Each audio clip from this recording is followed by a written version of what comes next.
And welcome to another episode of More Than a Song. I am Tom Sears. This is where we go beyond the music. This world is broken. And we try to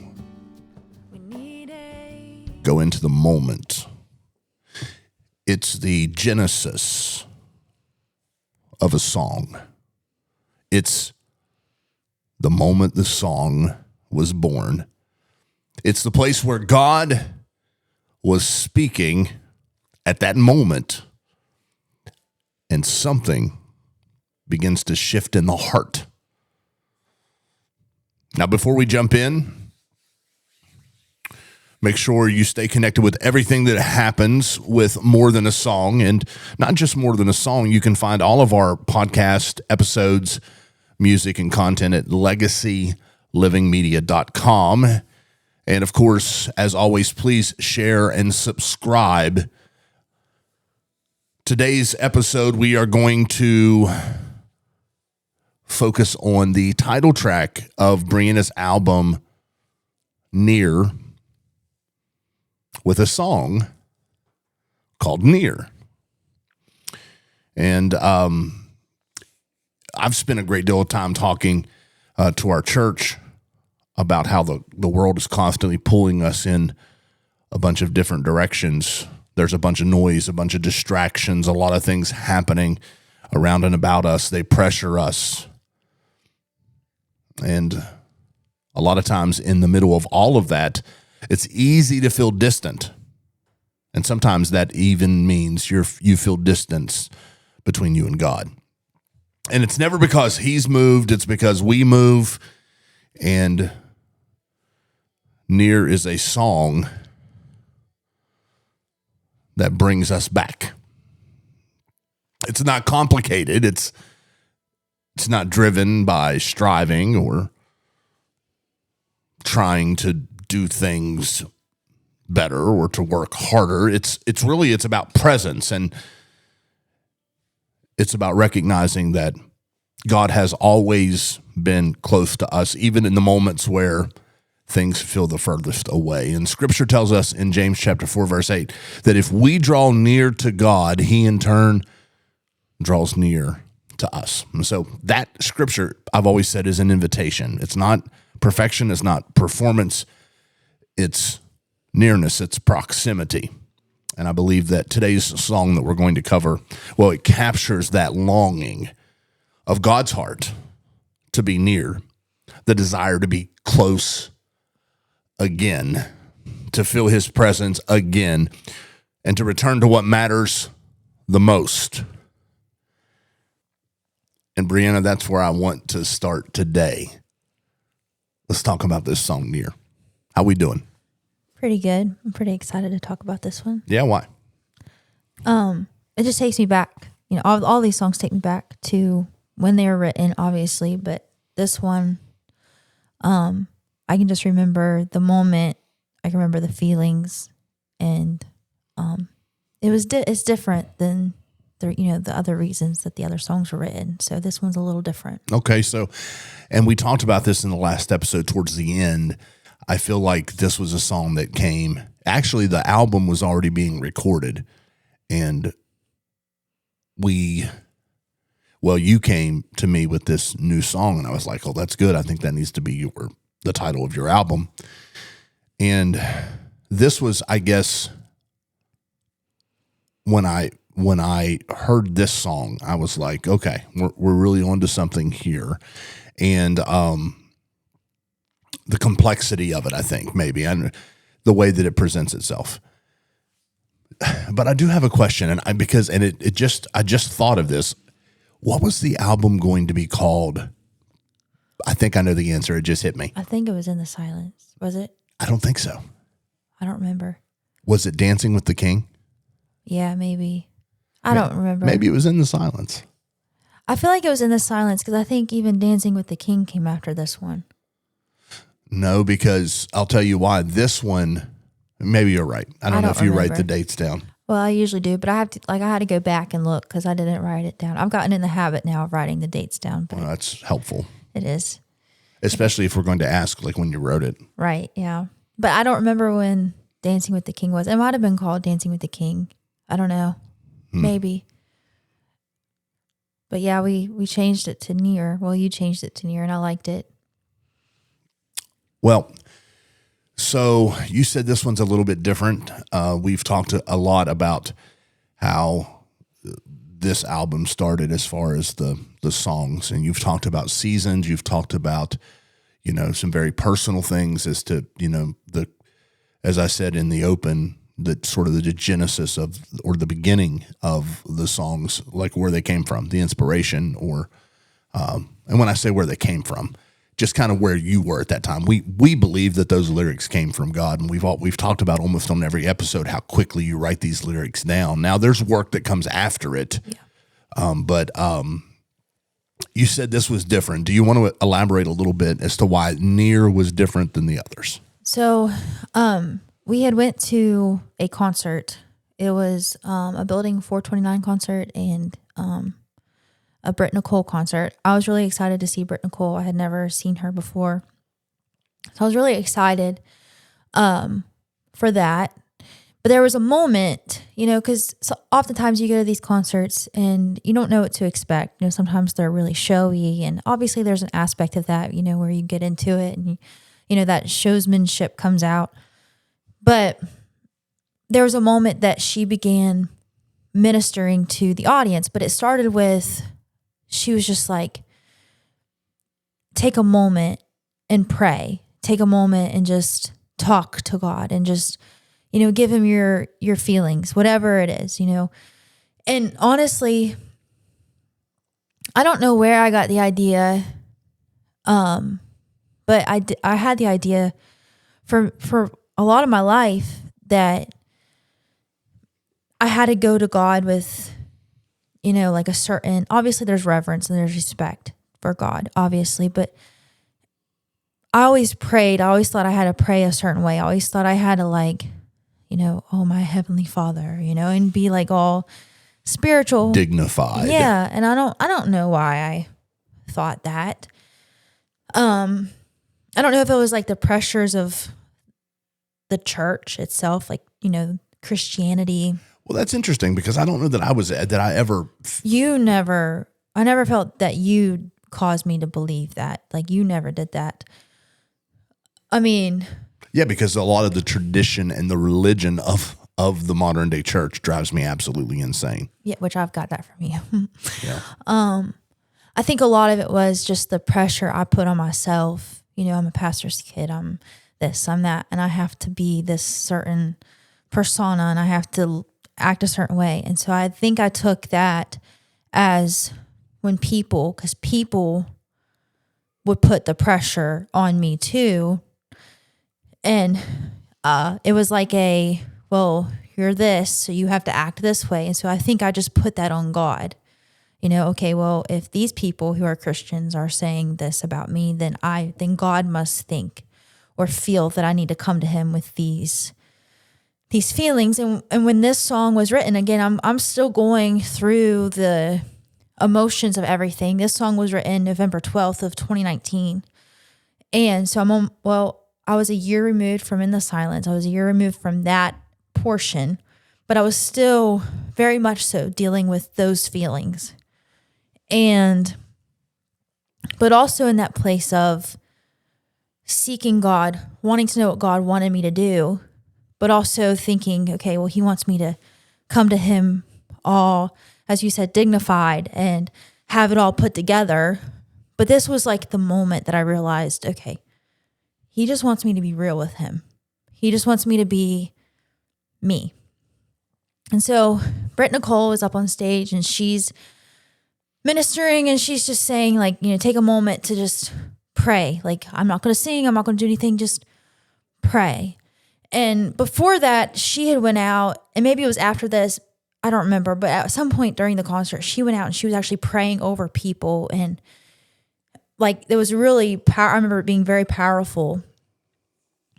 But we were, I think, like 3 rows back from the stage. It was like in a church. And I'm standing there, and I just was being honest with God. And I don't remember everything I was saying. I don't remember the prayer exactly, but it's a prayer I've prayed many times, and I'm still currently praying it. But like, God, what do you want me to do? And a lot of it was with my songs at that time and with other things, but you've given me these songs. You've given, like, what do you want me to do? I just feel like I'm just here. I feel like I'm wasted space. I feel like, I don't know. And then I remember saying, I'm afraid. I do remember saying that to him. And of course, this is a prayer in my head. This is not a prayer that I've ever spoken out loud. This was in my head. And I was like, God, I'm afraid. I'm afraid of the calling that you have for me. I'm afraid of what you have for my life, because a lot of it is unknown and I don't know what it is. And I'm more scared of the unknown than I am anything. And after everybody was done praying, and she was walking back on stage, and she looked out into the audience. And at first I thought she was talking to the person next to me, but then she began saying things that I had literally just prayed, and she was looking right at me. And I can't remember. I wish I could remember everything she says, and I'm sure I have it written down in a journal somewhere, because I tend to do that. But she said something along the lines of, be strong and courageous, and do not be afraid, and do not fear.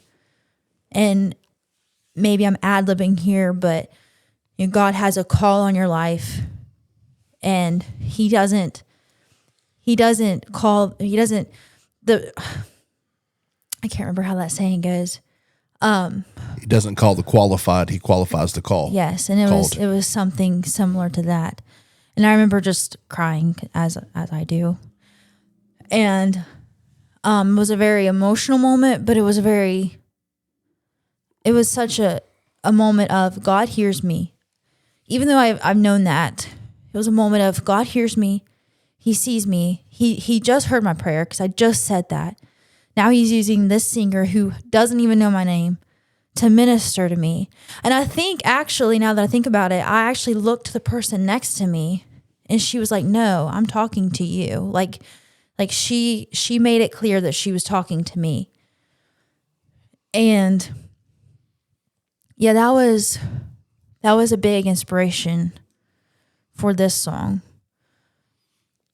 And that's the, I guess, the spark that began Near. So I remember that concert, and the headline, I forget the name of the group. Building 429. That's it. I could hear their songs in my head, but for whatever reason, couldn't remember what the band was called. And she opened up for them, right? She came out, like, they kind of did some things together. Yeah, I think it was like a mix. But she opened, yeah. Yeah. Yeah, they kind of like combined, and yeah, I don't remember exactly when she came out, but at some point, yeah. Okay, so I remember that happening, and there, it was a special moment. But so you wrote the song after that? Yes.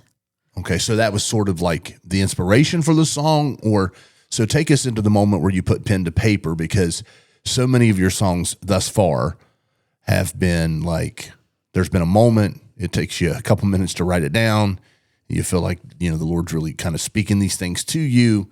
So take us to that moment. I remember sitting on my bedroom floor. I grabbed my guitar.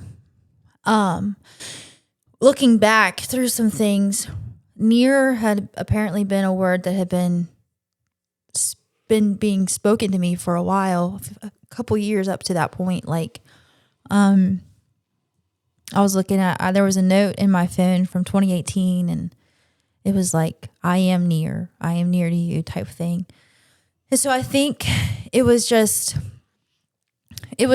that moment was the spark, but it was really the moment that pushed out the things that God had been building in me. He had been building the fact that he is near to me, that he is near. And, the Bible talks about being near to the brokenhearted. I was brokenhearted. I didn't think anybody understood my pain. I didn't think that he could mend my pain, honestly. Like, there were moments I didn't know if he could mend my pain, even though deep down I know he I knew he could, but it was just the idea that, hey, I am near. I have never left you. And really, it was getting me back to that childlike faith again that I had lost, because I had went through this season of just doubting and questioning and wondering. And I prayed, God, I want to be who you want me to be, and I want to know you for who you are. And he was really rebuilding me, honestly. It was a lot of rebuilding through this first album. This first album is literally me rebuilding and finding God again. And so I sat down on my bedroom floor, and I remember just having the notebook in front of me and just writing these words. And really, it was just, the first verse is just who he is. Like talking about how he's the giver of life. He's the forgiver of sins. He's the maker of peace. Like kind of like the Lord's Prayer. Like, these are the things you are.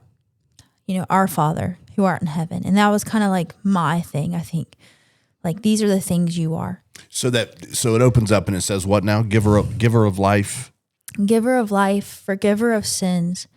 You've called us out. You've welcomed us in. Maker of peace. You've won the war. You stand in the fire and calm every storm. I'm gonna put you on the spot. Sing that. Let's give the audience a taste of how it sounds. Giver of life, forgiver of sins. You've called us out. You've welcomed us in. Maker of peace. You've won the war.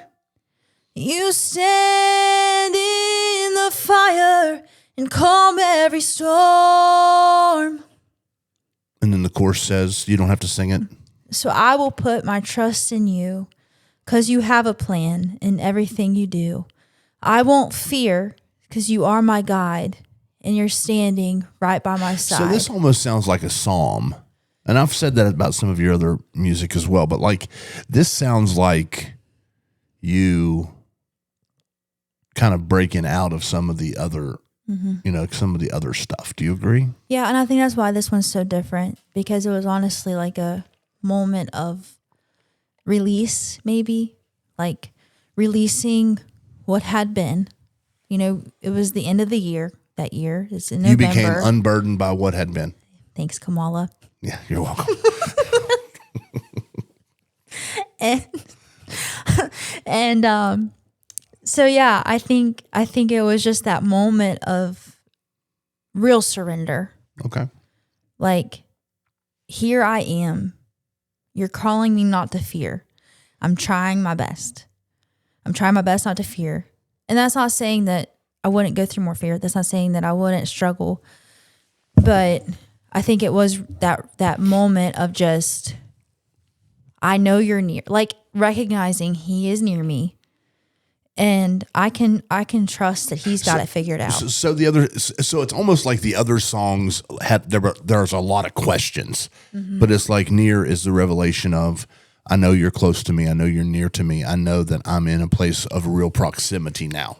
Yeah, I feel like this was like the real wrap up of like the journey of that season. Like, not that I wouldn't struggle with that season anymore. Yeah, sure. But it was like you had the questions, you had the moments of doubt. Now here we are, and recognizing he was with me then, and he's still with me now, and he has never left me, and he's never going to forsake me, and he's always going to be by my side. And that really is what near is about. Now, the implications of this. So you said you wrote this in November, correct? Yes. Okay, so in November of 2019, the other side of the world was starting to experience the COVID-19 breakout. At this time in November, there were no documented cases. Although at the time I was coaching high school basketball, and I'll never forget this, when we got into December, there, like a large group of my basketball team, I think there were 10 or 12 kids, as well as did I, we all got very, very sick. Yeah. And it was the symptoms of COVID, but to us, we didn't know what that was. And I just remember some of my players going to the doctor, and they were like, it's not flu. They've tested for all these different things, and they can't figure out what it is. And so when COVID actually broke out in America, I think by March of 2020, then we kind of looked back and was like, is it possible? And I don't know. But it looked that way to us. I look back and think, man, that may have been COVID. But anyway, so the implications of this song, it comes late in the process. I remember you had a conversation with Josh, who was putting the album together, and you told him, said, "Hey, I just wrote another song, and we're gonna add two more. We're gonna add this one and another one, and maybe it was Dancing with the King. I don't recall. I think it might have been Dancing with the King. I don't remember. But it took the album from 10 to 12, and we talked about, hey, this should be the sort of the title song to the album. So, but the implications are, and you've talked about this previous episodes about how, God saw fit for this album to be released right in the middle of COVID. And I don't remember exactly what month in 2020 this released. Do you recall? March, actually. It was. Yeah. March. Was it March? Yep. Yeah. Because we're in March, and I was like, no, because we're not in March right now. Yes, we're in March. Actually, it just celebrated 6 years being released. Wow. Yeah. I actually put a thing out on my music page about it. Okay. So technically, it released on March 17th, but that's when we kind of put it out there. But it didn't hit all of the platforms, so I don't really count the 17th as when it really was released, because it wasn't on Apple Music, it wasn't on Spotify, it wasn't on your major platforms yet. So what's the date today? So I think it was the 23rd was the official kind of release of it. Okay, so 6 is 6 years old. Yep. And I remember when we were putting it out, because we had talked about doing a little concert or something. Yeah, we had a plan. Yeah. And of course we couldn't do any of that. And it was kind of why now, God? So we had an actual news person who had come to our church and was, just doing he was profiling churches around the area, and he came to our church. And I remember talking to him about the fact that you had an album in production, and he said, hey, when it releases, let me know. We'll do a news article about it. We'll promote the album. We'll promote, because I told him we want to do an opening concert or whatever. And then COVID hits. And I remember having these conversations now what do we do? Because COVID interrupted our lives really for 2 years. About two and a half, maybe. It was a long time. And so, you had all the social distancing. Of course, a lot of churches were shut down. And it was a very interesting time. I know for us, we were sorting through a lot of different things at church. But I feel like we were operating on Pentecost Sunday. I recall. Yeah. I recall that. So, but still there were all those guidelines. I can remember measuring seats and listen, if you're out there listening and here's what I say. A lot of pastors, had some really tough decisions to make. And for me, I was never afraid of COVID. COVID never scared me. And Breanna, you had a front row seat. Yeah. I was never afraid of it.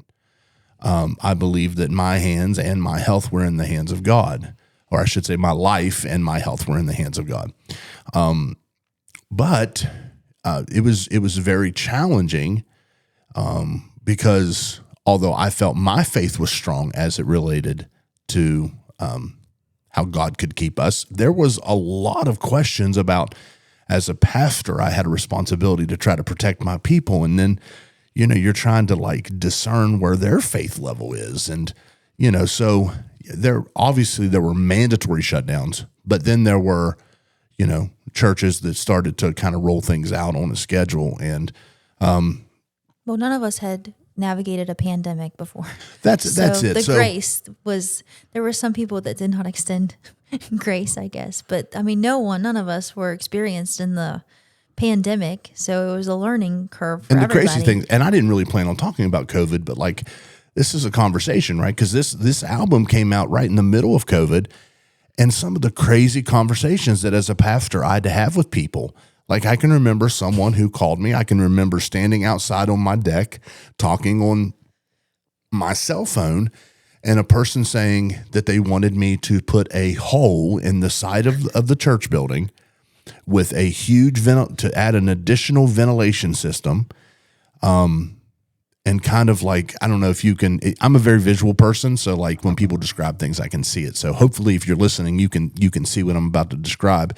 But if you could imagine like a dryer hose that's kind of like plastic with the metal rings inside, but about 12 inches round. Okay. So not the dryer hose size, but like a huge, that was the plan that they had. They wanted me to put a hole in the side of the church, install one of those through the wall, and then put it through some sort of system. And I just said, no, we're not doing that. And of course, I apparently didn't care about people, and they never came back to the church. And honestly, excuse me, not to cough in this episode again, but honestly, our church never really recovered from COVID. Even now, all these years later, there's people that were in our church prior to COVID that did not return after COVID. Not to get to whatever. No, I think we're kind of on that road. I think, because obviously I'm not perfect. So I'm when I say this, I don't want you to be like, well, this girl thinks she's holier than thou. Because if you know me, you know I'm not. And if you've listened to these episodes, you've heard my heart. So you know that I'm not. But we as a church, and this is everybody, I mean, this is anybody, we have become so comfortable. Like we got the at-home service. We were doing at our church when we weren't able to have regular service, we were coming up here, just our family. We were having church and we were recording it for everyone, because we were trying to, again, never navigated a pandemic before, trying to help navigate and, help everybody. But because of those things, I think we've just gotten so comfortable with, well, we've got our live stream. That's good enough. We've got our Bible, our online devotionals. That's good enough. And I think we've just become so like comfortable, and I just think about, I've never thankfully have had to go through what other people have to go through with persecution and things like that. But there's people that crave to be so much in the presence of God with fellow believers that they're willing to go underground and risk their lives. We're not underground. And I mean, you've been to India, and they're willing to travel miles and miles and miles to get somewhere. And I don't know, like, I just crave so much for, not that I want persecution to hit the American church, not that I want any of that to happen. I don't want that for anyone. But we've just become so comfortable, and I think God really just wants us. He just wants us to get near. Yeah. So I guess it does connect. Yeah. Well, so here's the thing. I think we have been, we are so deceived. You think about social media alone. So I'm not one that gets into like the power of positive thinking and all these different like psychological things, but there is a psychological aspect to a lot of the things that we endure, we face, we go through. And so our brains with social media have now been trained in the short little clips, the little powerful phrases, the little snippets of what is let's just say a sermon, for instance. So we've been so geared to get the short little 30 seconds that is a very small, minute portion of a much larger sermon that we don't ever hear or listen to. And so what happens is people are deceived into thinking that what is happening on their phone in those short little snippets or whatever is good enough. It's enough, right? It's enough. But in reality, what they're missing is that the dedication to the Father, to the local church, and to their brothers and sisters in Christ is not there. It's not there. And so we've bought into the little snippet, and we've lost so much more, the fellowship and all the things that are to come with this walk, with this sort of corporate bodily ministry. And so I'm very concerned because, and you're right, that's what happened, right? So I can remember when we were fully open, we're back to business. Just trying to do the right thing. I never navigated one of those, like you said, Breanna. I never navigated a pandemic before, and it's crazy that we're talking about this because it's not really what we do, but like just the emotions that still arise as I talk about it now, that the ridicule, the comments, the judgment that came at me and other pastors or church leaders, it's still to this day is painful, because what people see is that, and here's what I can say wholeheartedly. My heart was always in the right place. Like, I know that for a fact. Like, it was very trying. Like, what do we do here? And I thank God. Let's turn it to a positive. I thank God for the people. We said that our church never fully recovered. We haven't. There's people that were here that aren't here. But thank God for the people that are. Yeah. Thank God for the ones that did stay. Thank God for the ones that maybe didn't always agree with some of the decisions we had to make. But they stood with us. Yeah. They kept fighting with us. And, a lot of times we focus so much on the negative that we forget who remains near to us, right? So, I don't know. There's a lesson in that. But anyway, so this music comes out in the middle of a global pandemic. Our generation, really, there was no single person alive that had ever experienced anything that we were experiencing at that time. And so I remember the conversations like, God, how are you going to use this? But what had happened during that time, everything shut down. Mm-hmm. All the things. Sports events and concerts. Yes, all the things that we had built up to be so important. Like, I'm not trying to get all, preachy here, but all the things we had put before God. Let's be honest, folks. Let's just be honest. All the things that we had built up to be more important than God, not necessarily consciously, but by the things that we did, we said, church is not that important. I can read my Bible later. I can pray later. I can serve later. I can do all this later. Right now, I got to get the kids to a soccer game. Yeah. That all went away. And so in that moment of silence, there was a tremendous opportunity. And I still remember preaching the sermon. It was the Sunday before everyone returned. And I remember the Lord had laid on my heart how they're telling us things can go back to normal, somewhat normal. But normal is not the place we wanted to be, because normal wasn't producing anything. And I can remember saying, because what happened was people got caught up in conspiracy theories and all these things as it related to COVID. But people didn't get caught up in God. And when I say people, I'm not saying everyone. If you're listening today and you really, you focused on getting near to God during that time, praise the Lord for that.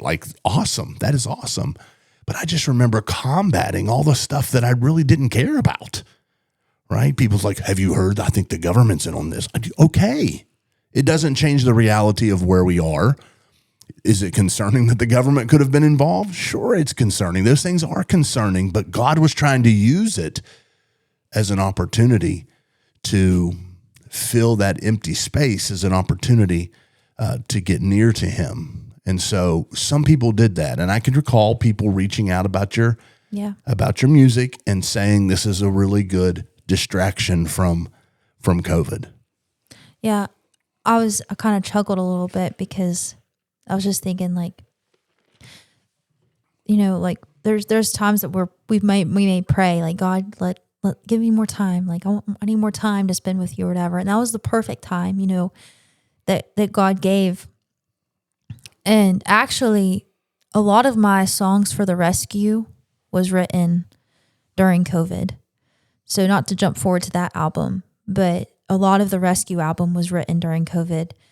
And from the span of 2020 to 2022 is when the rescue was written.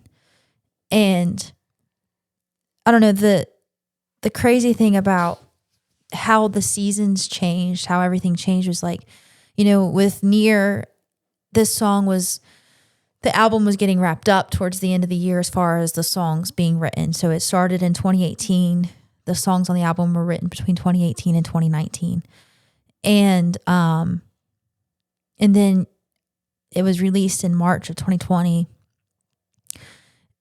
And it was kind of like, it's kind of crazy because I look at these albums and they do literally represent seasons of my life.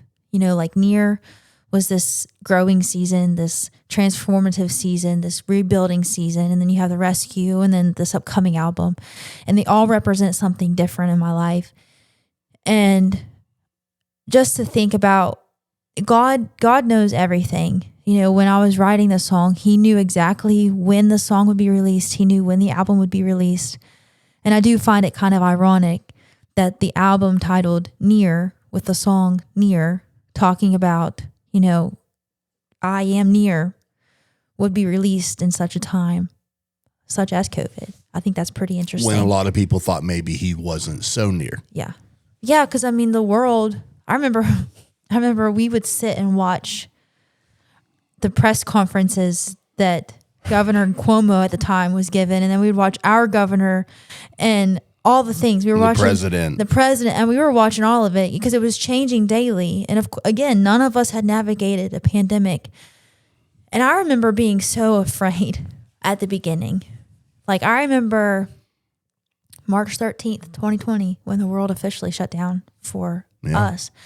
And you came home, you called Mom, you're on your way home from work, and you're like, you need to go get groceries for 2 weeks. They're saying we're shut down for 2 weeks. And they're like, they're shutting down school. And I remember walking outside and looking up. It was such a beautiful day. Looking up but just feeling like weird. The crazy thing about it is, and again, this is not necessarily a COVID episode, but it's relevant nonetheless. I can remember in February being in my classroom. I was at the time teaching 7th grade social studies at the middle school, the school where you teach now. And I remember one of the students, I remember it just very clearly, come up, and of course they all called me Coach Sears because I coached forever. And so, Coach Sears, have you heard about this virus that's happening? And I was like, yeah, I've heard a little bit about it. It's, Coach Sears, it's a coronavirus. Yeah, I've heard. Do you think it's going to come here? And I was like, nah, I think we're good. I think we're fine. They're working on it over there. It'll all be good. Don't worry about it. And that's what I thought. I thought it's not that big of a deal because you've heard of that kind of stuff before, right? I mean, there were Ebola outbreaks. I mean, that stuff is right there. You don't want any of that, right? I mean, like COVID, Ebola. I'm going to go with COVID every day of the week. So, I mean, I don't want either one of them, but like if I got to choose, it's definitely going to be COVID. So, flesh eating. Anyway, so I just remember telling that student, it's going to be fine. Don't worry about it. And I really believe that. A lot of times you say things like that, like, nah, you'll be okay because you don't want to stress them out. Yeah. But legitimately, I was like, I'm not going to worry about it. But things started changing really quick. And I remember as well, we were called in. I feel like they sent kids home early that day or something. Yeah, they did because you got home earlier. I feel like you were home by 2 that day or something. Like, it was early. It was early. So what had happened was they had sent kids home, and I don't know if it was like planned or they're like, oh no, we need to get the kids out of here. I don't know what happened. But I just remember the principal sat us down in the cafeteria, the staff, and said, hey, this is what's going to happen. It looks like we'll be down for a couple weeks. The schools, we're going to shut down for a couple weeks. The president had announced that everything was going to be shut down, mandatory shutdowns, which was honestly surprising because he had said for so long that wouldn't happen. But anyway, it happened. So, I just remember being like, yeah, like you said, I called your mom. I'm like, hey, we're going to have to get some groceries. And you say groceries, and I just remember the some of the ridiculousness that I just remember. Okay, so I'm just going to say, I remember someone delivering us groceries. Right? Did we have someone deliver groceries, or did they put it in the back of the trunk for you? So that's when like a lot of this pickup stuff, you got your Walmart pickups and stuff. That's when all this stuff started. So you drove to the store, they put it in the trunk for you? Yeah, and it was Aldi. I remember it was Aldi, and they had it in the brown paper bags. No, they had it in plastic. No, maybe they did have brown paper bags. Because we were wiping off the food. Not the food, but we were wiping off the... Yeah, that's what I'm saying. The stuff we did that one time, and I remember right in the middle of it being like, okay, this is dumb. This is so dumb. Because we had like bleach wipes. But that's what they were telling us to do. I didn't know what we were dealing with, right? We had a president who was telling us to shoot bleach into our veins. I was never on board with that. I thought that was crazy from the beginning, but there we were outside transporting from one bag to the next, taking bleach wipes. We did that one time, and then I was like, this is stupid. Yeah. I don't know. It just look back. But the atmosphere that was created, and I get it, a lot of people are like, and especially now that we know a lot more than we knew then. And there was some stuff, obviously, that involved government. But ladies and gentlemen, back to the program. Near. I know, we were like, woo. Yeah, well, I mean, but it does work. I mean, it works with the song in a way. But well, in some way, the wipes were definitely near to the canned food, and but it was just such an uncertain time, and that's when this music came out, and all the plans that we had, the best laid plans that we had, went astray. Yeah. I mean, I remember as we were navigating releasing it, because of course we had never even released an album before, so we're uploading everything and going through that process, which now I feel like I'm a pro at it. Like it's like easier than it felt back then. Back then it felt very daunting and very like over the top. What do you mean? Trying to release everything. Oh, I got you. Get uploading the songs. Just trying to understand how to do it, the process. Yeah, but now it's like click, click, click, click, click. Okay, I'm good. Now I'm doing it by myself. Then you did it and you were like, but now I've got it. I think I'm good at it. But yeah, I don't know. I feel like it was just such a, like sitting there and just like, God, why are you having me do this? Because in my mind, I don't understand. And honestly, I can't say that I still fully understand why he had me release my first album in the middle of a global pandemic. I mean, I guess it's a great story to tell, but I have to trust that, and I know he's used those songs. I mean, I've had plenty of people tell me, and I'm blessed by it, but I have to trust that he had a plan and he orchestrated it exactly where it needed to be and exactly why it was, why it needed to be released then. But yeah, we're sitting there and I'm like, why? Why now? And I think we actually had the conversation. Do we hold off? Do we wait until this is done? But we both kind of just felt like we were supposed to release it then. And I think I came to the conclusion that God is going to be released when it's released. Like, and when I say that, obviously we have some control over that, but it's kind of like this upcoming album that we're still literally piecing together. It was recorded in 2023, was expected to be released in 2024. It's 2026, and it's still not out. Of course, I've released one song so far from it and getting ready to release the second one as a single. But my prayer has always been, God, let these songs come out for whoever needs them and whenever they need them. And I just have to trust that.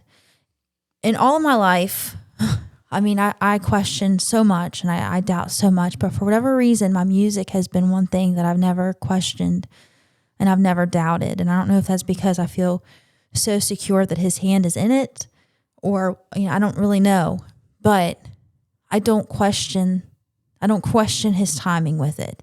I get frustrated. With, maybe how long it's taking, or, maybe the things that have happened to cause it to be prolonged, but I don't doubt him. And there's so many things in my life that I do doubt and I do question, but for whatever reason, my music has never been one of those things that I doubt or question. And I'm not sure why that is. I'm not sure why I don't question the process or the timing, but I just trust so much that he's going to let all these songs come out whenever they need to be. And, I feel honored that he allows me to write them, and I feel blessed that they reach the ears that they do. And people that I don't even know that have reached out to me. I had somebody, this was a long time ago. It was when I was preparing to release The Rescue. And I did a video on my Facebook page, and I was singing The Rescue. And a girl that I graduated high school with, who we got along. We played sports together, but I wouldn't say we were friends. And she shared the video and was like, I graduated with her. I had no idea she did this. And she's just going on and on and on. And then I had people that were in my friend circle that reached out to me, like thanking me for these songs. And I'm like, I guess shocked. I was shocked at the time by it and just overwhelmed that God could use them. And so I guess looking back, I am thankful for the process. I still don't know where it leads. I don't know what it does, but my goal has never been to make my name known. My goal has always been to try to make him known. And I just want people to hear these songs and hear the heart behind them and know that God is the orchestrator of these songs, because Lord knows I couldn't come up with these words by myself. And I think that's why it's so important for me to even share the meaning behind these songs through this podcast, because it's, why were they written? How did you get there? And these are the reasons I got there. But more than that, God always overshadows. And you were talking about how this kind of reminds you of a Psalms, how it's written. Like, we've talked about that with the other songs, how I go in and I'm like, God, why? God this, God that. And then he always turns it. But this was the first song I feel like I really was like, this is who you are. And then it's kind of like he was speaking to me, I am near.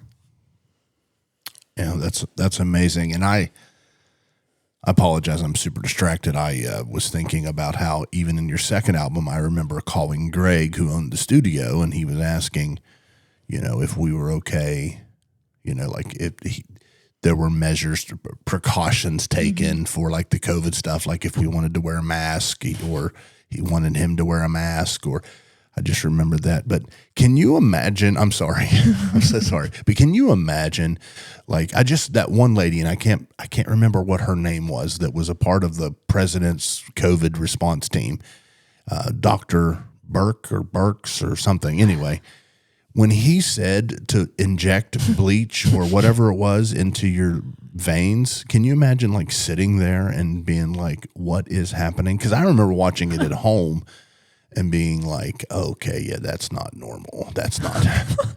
But anyway, so I'm sorry. I don't know. I can't. I'm stuck on that. I can't move past it, but I'm going to have to. So, second verse, what's it say? Guiding my heart where I should go, taking me out to places unknown, placing my feet on uncharted land. You've walked through my future and you hold it in your hands. I love that. It's my favorite. The song is? No. That line. You walked through my future and you hold it in your hands. Speaking of favorite song, does this beat in the silence? No, but it's In up, the silence, it's up there. still number one, right? Yeah, in the silence just means a whole lot to me. And I'm going to get back to that verse, but in the silence, actually, we were having conversations with the gentleman who's picking up the pieces of Piece by Piece to put this album together, and thank God for him. But we were talking to him today, and In the Silence is the one to be worked on now. And he there's a lot there.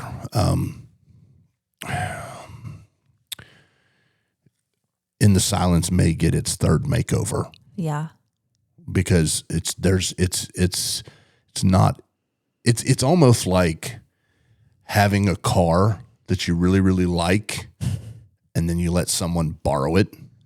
And when you come creaking and cracking. Well, no, you come home and there's no tires and the engine's, spreading. I was being a little nicer. Yeah, no, I mean, it's the car, the car seats are sitting in the yard and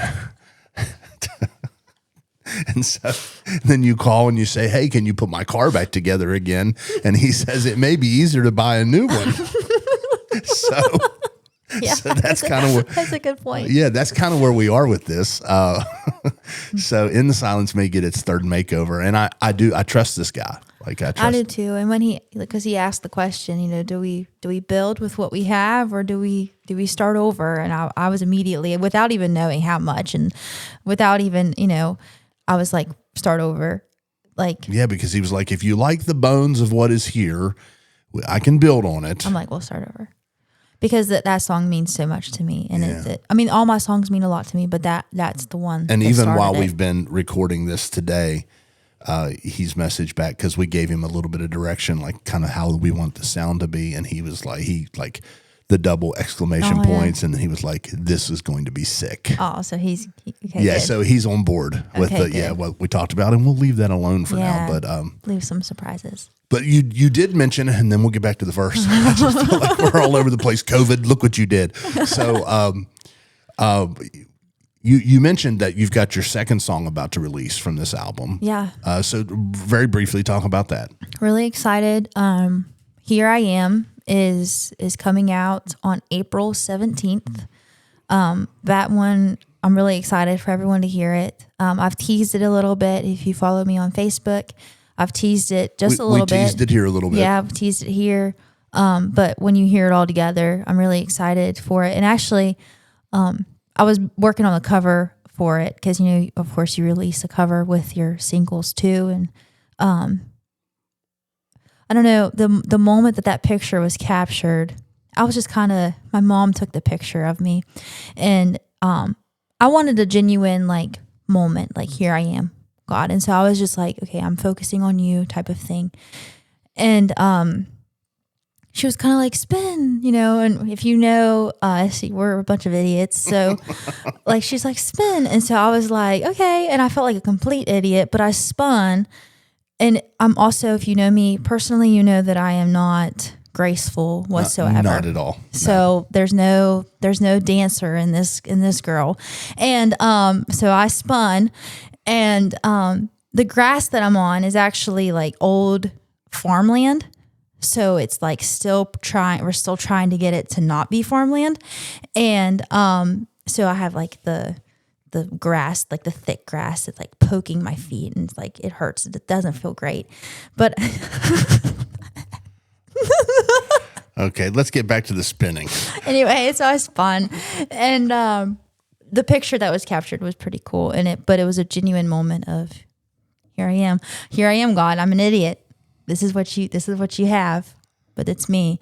And that's why I used the picture that's on the cover. It's a very nice picture, and I'm actually hopeful that not a lot of people hear the description that you just provided for that picture, because it actually is a very nice picture.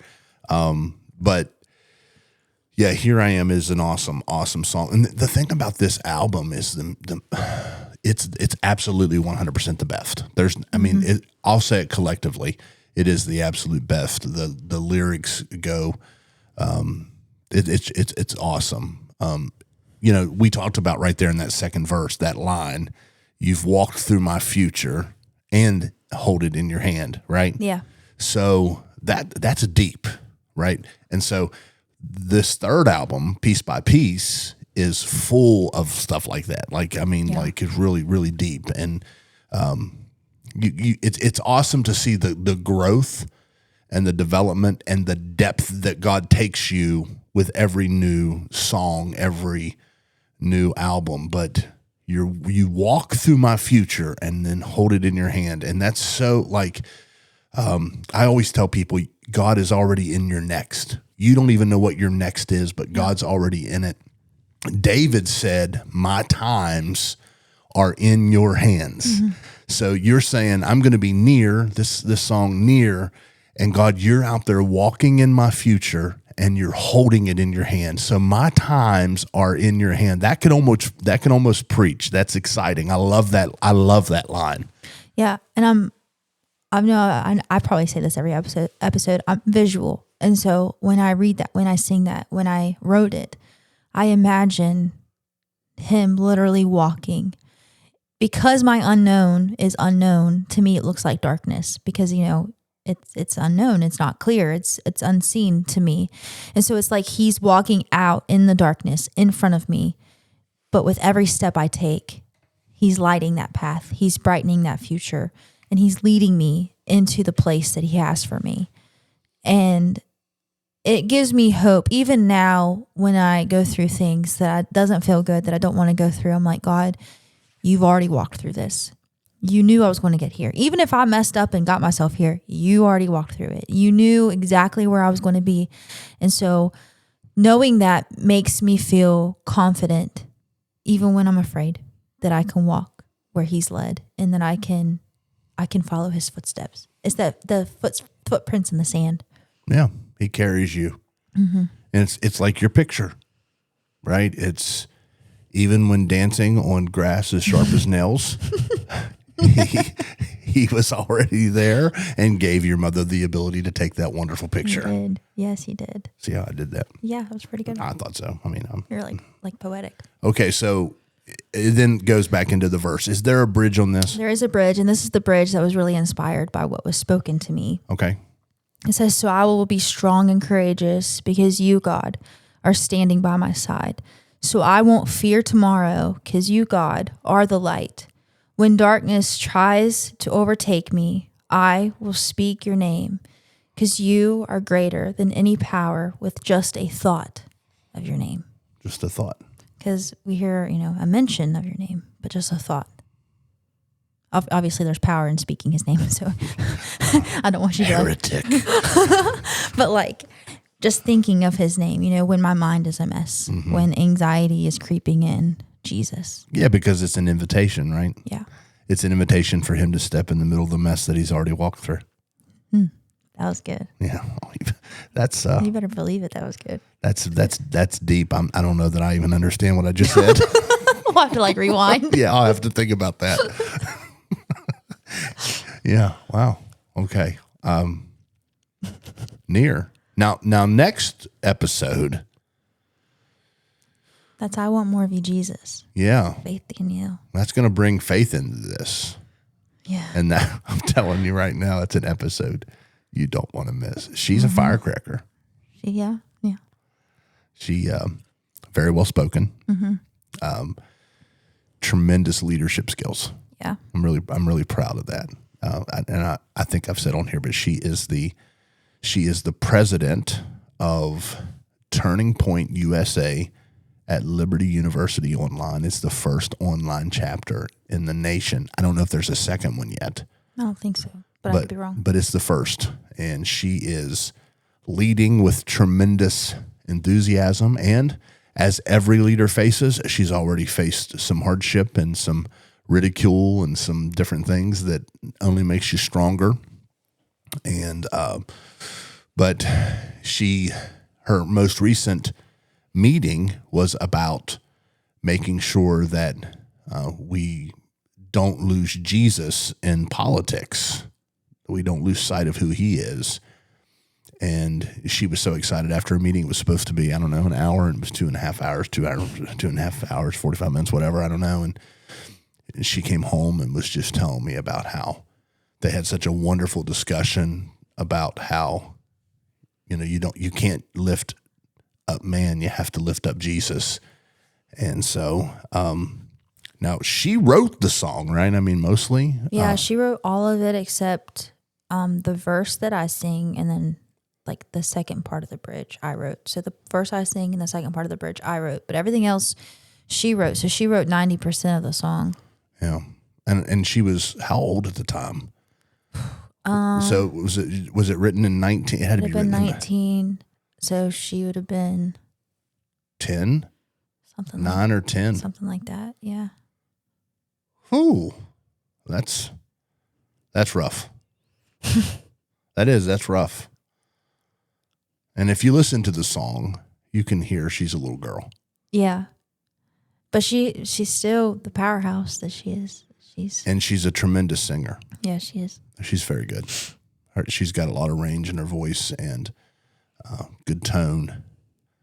But yeah, she's something. And so we'll invite her on to More Than a Song with Breanna Megan next episode. And I assure you it will 100% be more than a song. Yeah. She is, I don't know. We're really proud of her. She is preparing to be a lawyer to fight for religious freedom. Yeah, she's good at it. She is. She brings a case to us every day. She does. I always told everyone, like, she's going to be very good because she likes to argue. She can argue a point. I could say that I could say something silly like, I don't even know how to give an example, but she would argue that because point. To her it's very serious. Yeah, like it could be something I think is absolutely dumb, and she'd be like, "Da-da-da, this is it," da-da-da. And she's good at it, and she will make you question yourself. I could be confident that my hair is brown because it is, but she could be like it's blonde, and by the end of it, I'm going to question if my You're hair headed is to the mirror. Yeah. Yep, got to go check. Yeah, well, it's a good thing. Well, so near. Again, I think a wonderful song, and as we continue to work through this album, we're almost finished. I think we're down to 3 songs on this album. Is that correct? Yeah, I think so. I Want More of You, Jesus. Great and Holy Are You, Lord. And Dancing with the King, I think, is all that's left. I want to double check this. I'm clicking on it now. Okay, so yes. All Giving My Life Away. Yeah, so there's 4. There's 4 more. Yeah. Yeah, okay. So I Want More with You, Jesus, or More of You, Jesus, will be with Faith Danielle next episode. And then Great and Holy Are You, Lord, Giving My Life Away, and then finishing up with Dancing with the King. Yep. And then we head into the rescue. Yeah, I'm pretty excited. Yeah, that's gonna be a lot of fun.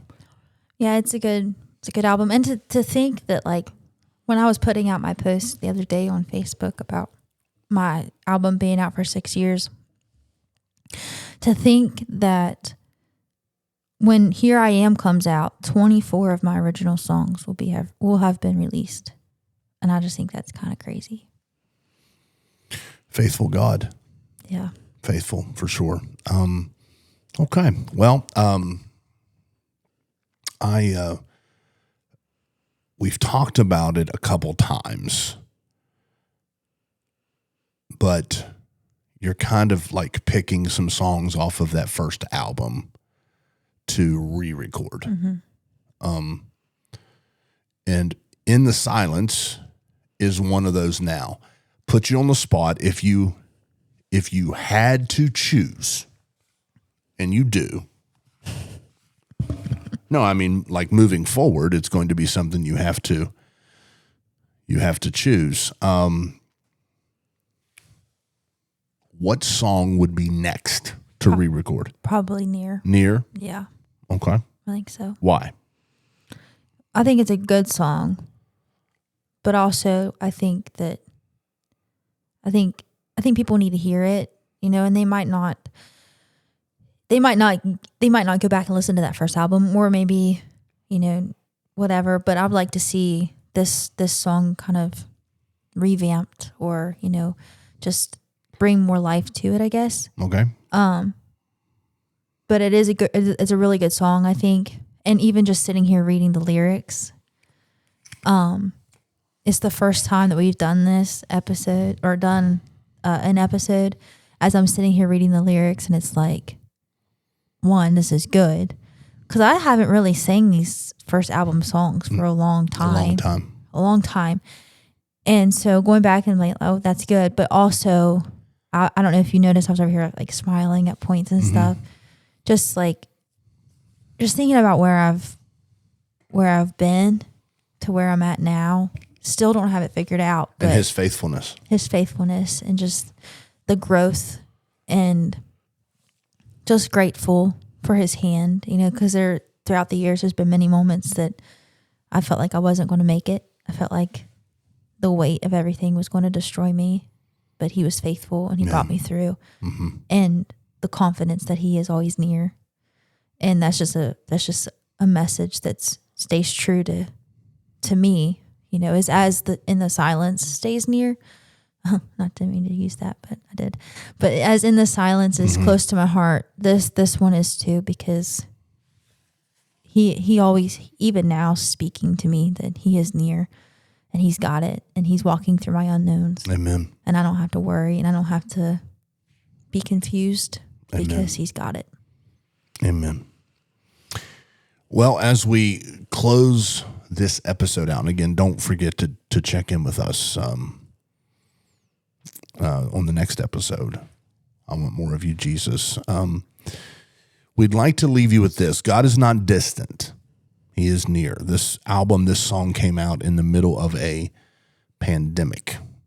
The world hadn't seen anything like it for, I don't know, it was well over 100 years, I believe. So it's good to know that he's near, not just in the moments where you feel maybe distant from him, but even in the moments where you don't feel he's just there. The Bible says that he's the friend that sticks closer to a brother, and that he will never leave and he will never forsake.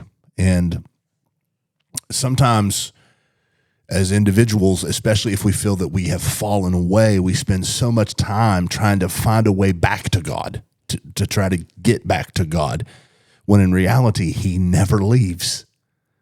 He's always been there. As the lyrics say, he's walking through your future, and he's holding it in his hands.